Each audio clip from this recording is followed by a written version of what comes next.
Hello guys, welcome and welcome back to my YouTube channel.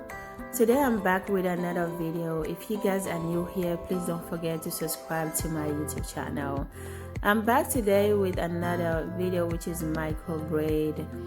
She want them small, and I try my best to make her to do the size that she want for her, which is as small as I can.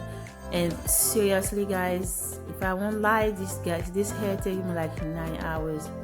My hand, all my finger was crumping like. But the good part about it is that her hair wasn't too long. If her hair was long, like, I will definitely pass the hair before stop it and make a knot, which I'm doing right here now.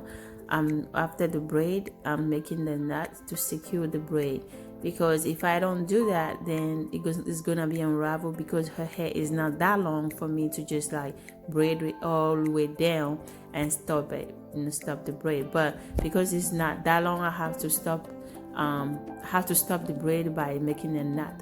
Sometimes I would just use the glue and then put the little bit glue at the end of the braid. But I figured out sometimes some clients, they don't know exactly the length of their hair, and they're gonna just end up cut their hair. So once I put the knot there, they just can cut the knot a little bit with the scissors, and that's it, the hair will be unraveled by its own.